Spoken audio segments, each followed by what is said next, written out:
घर में सब कुछ था मगर कोई खाने वाला नहीं था। उसी दुख के कारण भैया वो ब्राह्मण एक पेड़ के नीचे जाकर बैठ गया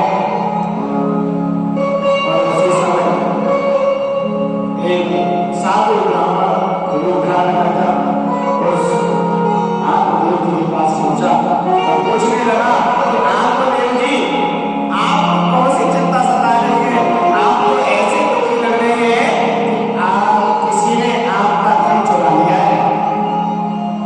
तो आत्मदेव जी ने भैया अपनी पूरी बात बताई। जब कोई दुखी होता है ना तो उस दुखी व्यक्ति को पता रहता है कि मैं इस टाइम कितना दुखी हूँ, मेरे हृदय में क्या हो रहा है। किसको पता है? सिर्फ उसी को पता है भैया जो इस संसार में दुखी है। कहते हैं ना कोई मन पागल कोई तन पागल और कोई पागल बेटे नारी का, और सच्चा पागल जो है वो बाकी नारी। और भैया सन्यासी ने कहा भैया आप बहुत दुखी हो, आप कौन सी चिंता सता रही हो।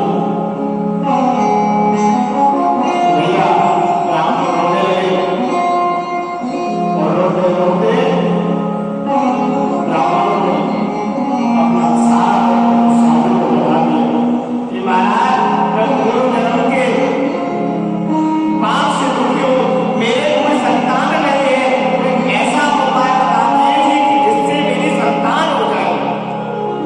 कि मैंने महाराज अपने दरवाजा में एक पेड़ लगाया, उसके भी कोई फल नहीं आया, और मैंने एक गाय पाली, उसके भी कोई कुछ नहीं हुआ, और मेरी पत्नी की भी आज तक कुछ भी नहीं हुआ। महाराज खाने वाला कोई नहीं है, पर अब क्या करें।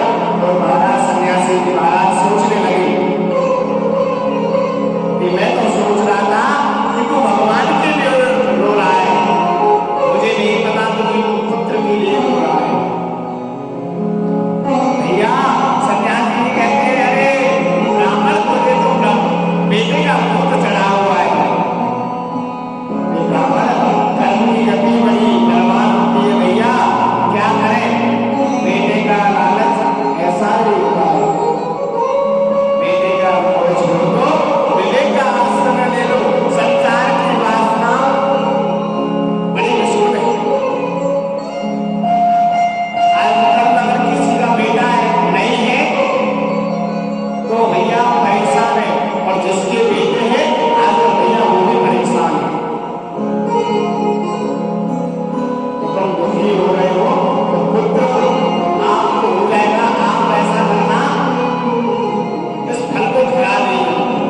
भैया सन्यासी जी ने अपनी झोली में से उठाकर एक फल दे दिया, आप दे दिए, लो केवल अपने पत्नी को खिला देना, आपके घर में पुत्र उत्पन्न हो जाएगा। अब भैया ब्राह्मण को इतना खुशी, इतनी खुशी उससे पूछो ना, इतना खुश हो गया भैया। और घर में आया, घर में अपनी पत्नी को वह फल दे दिया, और फल देकर गली में निकल गया और सबसे कहने लगा कि भैया देखना 9 महीने बाद मैं पापा बन जाऊंगा, मेरे घर में भी एक पापा कहने वाला उत्पन्न हो जाएगा। और भैया ऐसा